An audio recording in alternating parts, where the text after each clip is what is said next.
Hi. Today we're going to be doing something a little bit different. Instead of talking about a new piece of equipment that just came out or is about to come out, we're going to go back into time and we're going to talk about a great camera that was first introduced back in January of 2002. And that's the Fuji S2. It's called the Fuji FinePix S2 Pro. And by today's standards, it's very obsolete, but it's a great camera for somebody who's looking to get great quality image but is on a tight budget.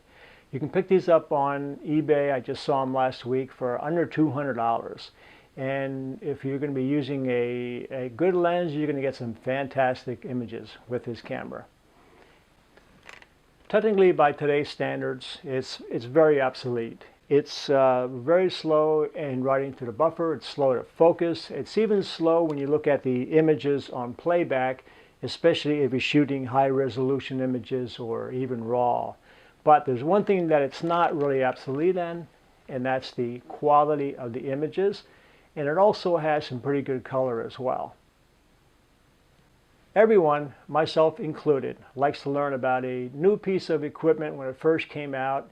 Learn some of its features and all the new things that it does. But there's one thing that it's missing in such a review, and that's pretty much its track record. There's really no track record, but not so with the Fuji S2. It's been around, like I said, it was first introduced back in January of 2002, and there was many photographers who got to use this camera through all these years, and they learned its fine potential. And we're going to talk about that. Back in January of 2002, that's when I first made the transition from shooting medium format film into going full digital. I started using the Fuji FinePix S2 as my first basically professional camera on weddings. Up until then, it was all 2.25, like I said, Hasselblads and that type of thing. But I got some great images, and I started using this on portraits as well, and I sold and made up many portraits from 24 by 30, 24 by 36, and they were beautiful, especially when using some really great lenses with this camera. Although I haven't used this camera for weddings and portraits for several years, I'm still using this camera about maybe 5 days a week, photographing things like small products for my wife's eBay business, like jewelry. And I'm probably taking about 400 to 500 images with it per week. And then on here, I also have attached a relatively inexpensive lens, a Nikon. It's 28 to 105 millimeter zoom lens, f3.5 to f4.5. Also has macro capabilities. This is my second Fuji S2 that I use for my wife's eBay photography. The first one I bought that one brand new, and it just quit on me. And it actually, I used that really hard, and I estimated between 89,000 to over 100,000 images with that particular camera. And then after it quit, I just sold that one on eBay for parts or repair. And then I bought this one on eBay.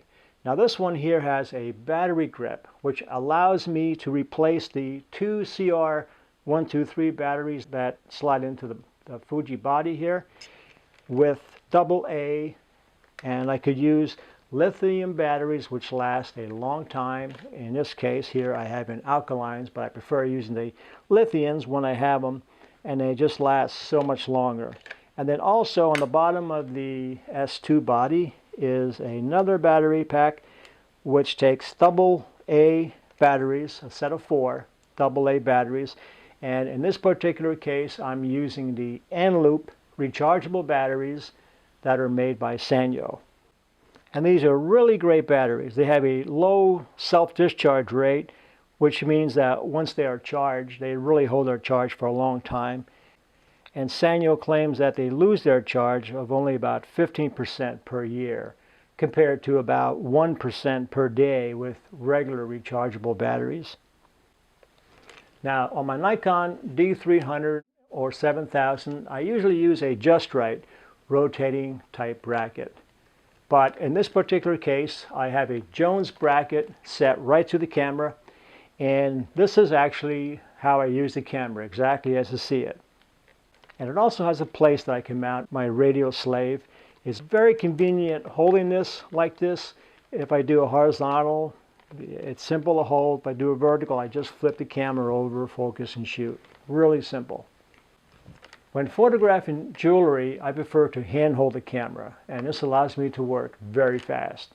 I'll just go in the room, I'll flip the switch on to my strobes, turn on my radio slave transmitter and receiver, and then she'll start setting up the jewelry, and I just step in, I'll just compose the image, and then focus and shoot. And usually I do about 2 or 3 shots of each one, bracketing, usually between f11 and f13. My ISO is set to 100.